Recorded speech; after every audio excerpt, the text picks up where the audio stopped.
Everything is inspired by the teachings of His Divine Grace, A.C. Bhaktivedanta Swami Prabhupada, who is the founder and Acharya of the International Society for Krishna Consciousness. Om Maganati Marandasya Ganangana Salakya Chatsurun Miditam Yanatashmai Sri Gurave Maha Sri Chaitanya Manavabhisam Stapitam Yena Bhutare Sayam Rupa Karamyam Tadati Swaha Parantikam. Today our topic is words are like seeds. We are where we are today, at least partially, because the words that we've spoken about ourselves. The words themselves are like seeds that you plant. And when you speak something out, you give life to what you're saying. And if you continue to say it repeatedly, eventually, that seed becomes a reality. And whether you realize it or not, the words that we speak now are prophesying our futures. And that's great when you go around saying, I'm special, I'm unique, I'm one of a kind, I've got a contribution to make that only I can make. I was created for a great purpose, and by golly, I'm going to fulfill it. But would you also agree with me that too many people are making dire predictions over their lives? I never get the breaks. I'm just a C student. I'll probably get laid off. I'll never get back into shape and lose that weight. What they're doing is they're calling in defeat, mediocrity, bad breaks, and lack. In Scripture it says we're eating the fruits of our words. When you talk, you're planting seeds. Sooner or later those seeds will bear fruit. You're going to have to eat that fruit. I'm sure we'd all rather eat sweet than bitter fruit. Yes? No? Therefore, you're going to have to be careful about what kind of seeds you're planting. If you want oranges, you want apples, you want mangoes, then don't plant cactus seeds, mushrooms, or poison ivy. Nelson Mandela, whose name you all know, he opposed the apartheid regime, and he was in prison for 30 years, knew the power of words. Quote, "It is never my custom to use words lightly. If 27 years in prison has taught me anything, it was to use the silence of solitude to make me understand how precious words are and how real speech is in its impact on the way people live and die." He goes on to say, words are the power of God, and we have no right to misuse them. We are created in God's image, principally because of the power that we have with words. And words, can I tell you, they do more than just convey information. The power of words can destroy another person's spirit, stir up hatred and violence. Anyone doubt that in this day and age? They not only exacerbate wounds, but they also inflict them directly. Of all the creatures on the planet, only man has the ability to communicate through the spoken word. The power to use words is a unique and wonderful gift from God. I heard this quote recently: careless, loose, and inordinate speech is a characteristic of our extrovert and restless civilization. We do not understand the power of deliberate and careful speech because we're ignorant of the source of this precious faculty and totally unaware of the power of the spoken word. Our speech is too often impulsive and hence thoughtless and meaningless. Much of the turmoil in our world today is not only reflected but also caused by our misuse of the power of speech. Our foolish, wrong use of words adds to the prevailing confusion and is a major factor in creating tensions and bringing about misunderstandings. We are divided today through words. Now, acknowledging that, good news is that if we could purify and control our speech, we would tone up our moral fiber, improve our character, and thus become better able to seek the solutions for the many, many problems we're facing. And this quote finishes in this way: all who dream of a better world should first and foremost watch the words that you speak, because those words will either save us as a civilization or they will damn us. For anyone aspiring to live higher spiritual life, control of speech is a sine qua non. All the great transcendentalists have enjoined the purification of and the restraint of speech. That was the quote. To paraphrase that, you can't talk negative and lead a positive life.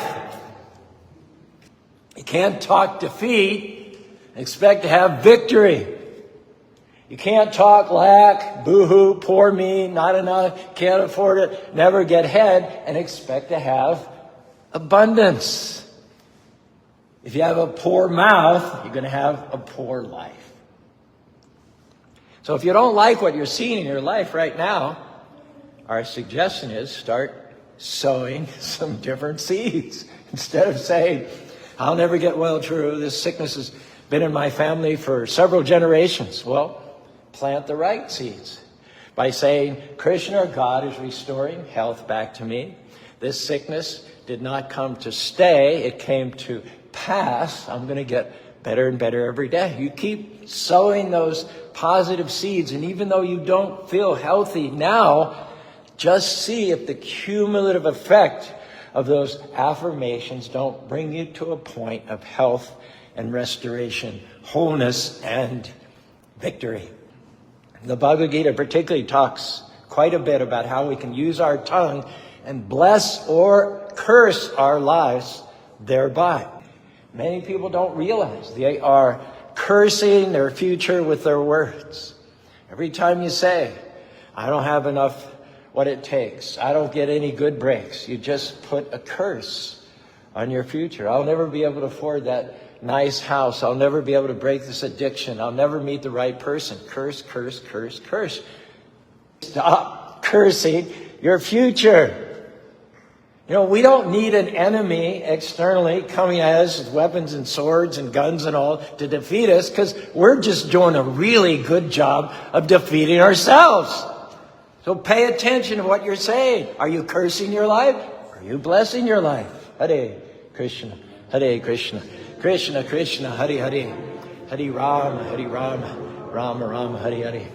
Bhagavad Gita says, actual speech is that which describes the qualities of the Lord.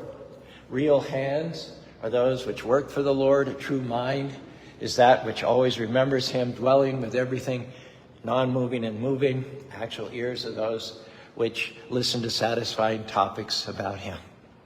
Put it in a different way, actual speech is glorifying the name, pastimes, and paraphernalia of the Lord. Hare Krishna, Hare Krishna, Krishna Krishna, Hare Hare, Hare Rama, Rama Rama, Hare Hare. I've heard it said we are snared by the words from our mouth. Snared means to be trapped, like a rabbit. Your words can snare you. What you say can cause you to stumble and keep you from your potential. You're not snared by what you think.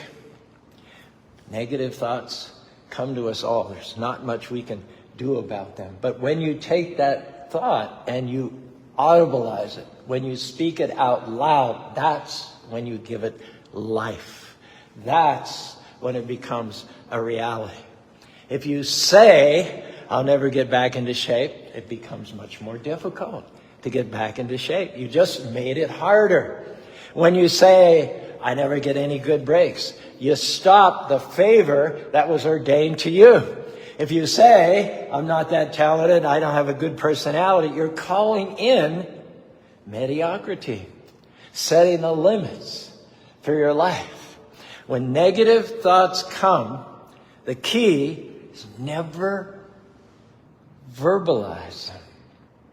That thought will die stillborn if you do not speak it.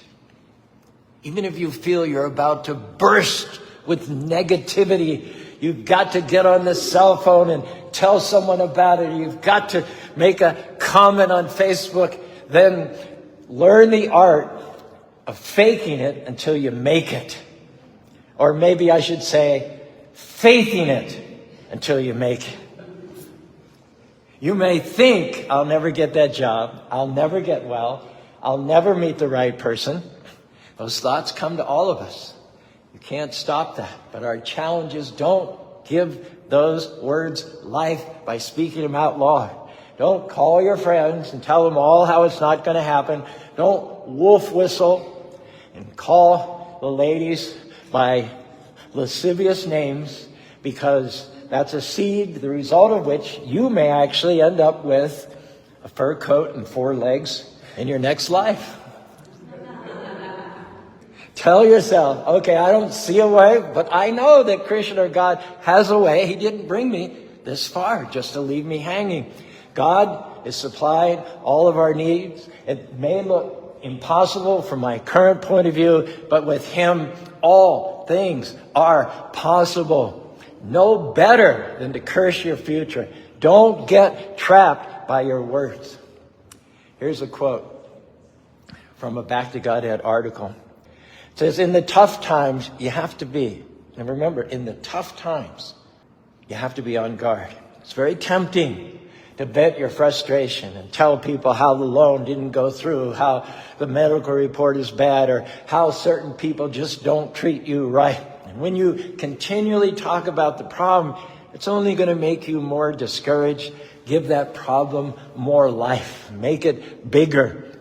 Encouragement is to turn things around. Don't talk about the problem. Talk about Krishna's promises in the Bhagavad Gita. That if you keep a chaste tongue, Krishna will help you overcome all the obstacles and all the challenges of material life. Essentially, instead of saying, oh man, I got this big challenge, turn around and say, I serve this bigger God. He spoke worlds into existence. Nothing's too difficult for Him. Instead of moaning, oh, I didn't get the promotion they promised. They passed over me again. Another disappointment.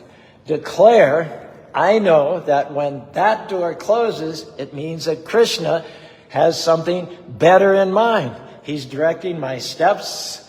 I'm going to get excited about that closed door because God is directing my future.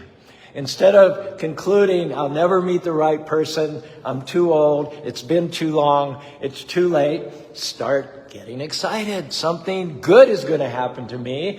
Divine connections are coming along. Now here's the key. In life, there's 2 voices that are always competing for your attention. The voice of faith and the voice of defeat. It's not going to work out. Just accept it as you are. You will always be. As much as 87% of everything we hear is negative and counterproductive and works against us. You think I'm exaggerating? You grew up in an average household, you hear the word no or are told what you can't do more than 148,000 times by the time you reach 18. And what is that? Unintentional negative programming. No wonder we're tempted to worry, to be negative, to complain.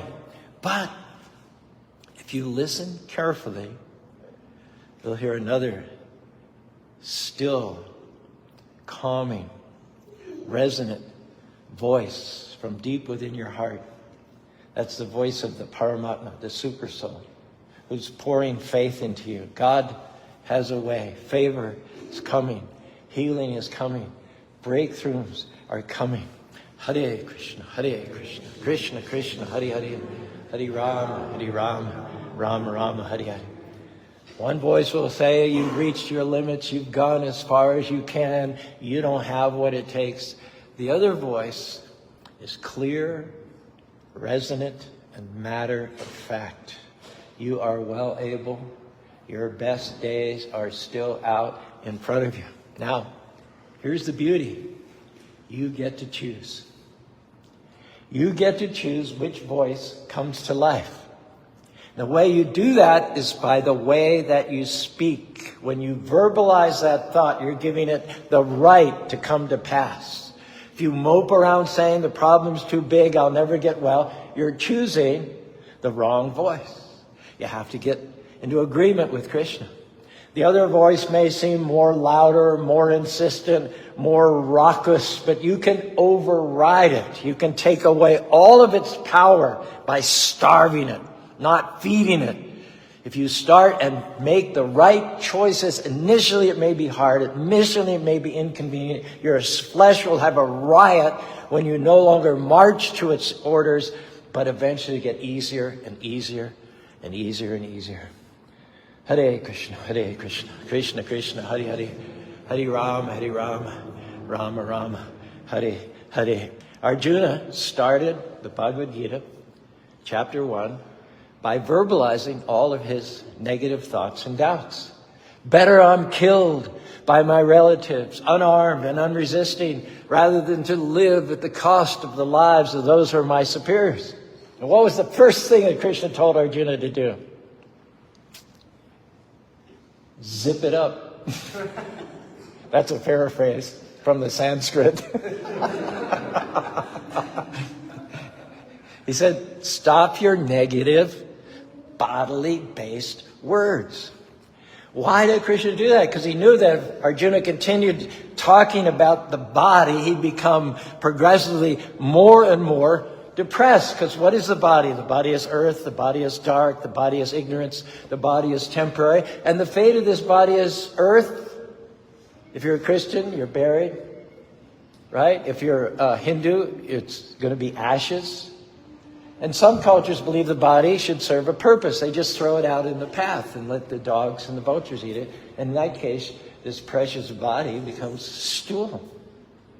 Krishna knew that if Arjuna went along talking about bodily relationships, he was inevitably going to dig himself deeper and deeper and deeper into a hole it's very hard to get out of. So Krishna says to Arjuna, keep a lid on it.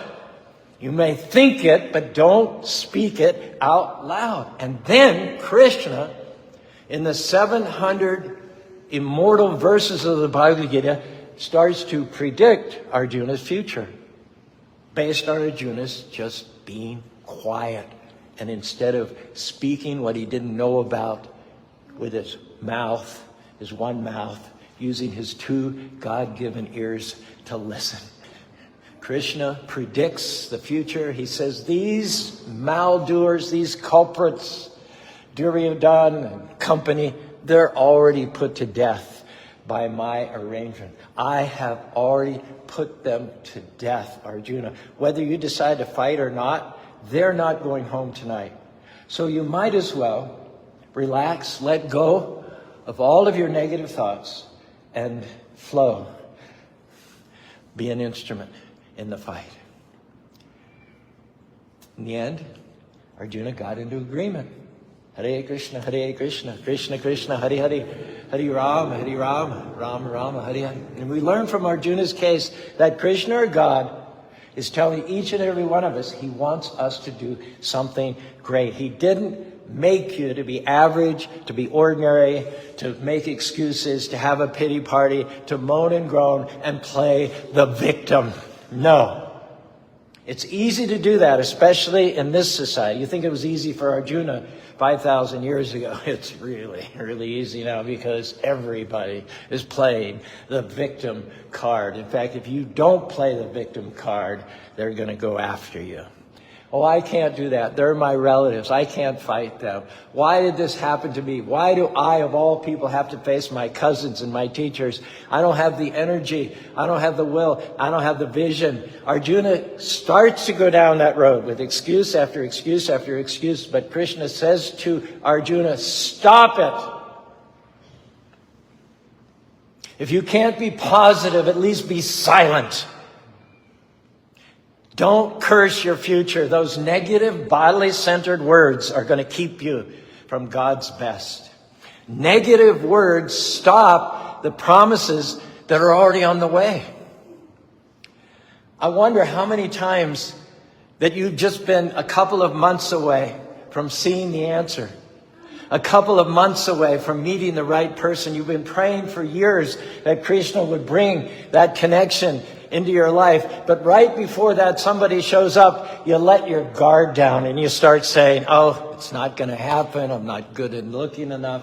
I don't have enough of a personality. Nobody's interested in me. I'm too old. And Krishna has to say, oh, well, hold on for a second. Put the pause button. Well, the good news this afternoon is that promise is still in your future. Krishna didn't recall it. He didn't cancel it because you had a lapse, because you got negative. He still has the right person for you, but you've got to do your part and zip it up and switch over from doubt into faith. At the right time, the right person will show up.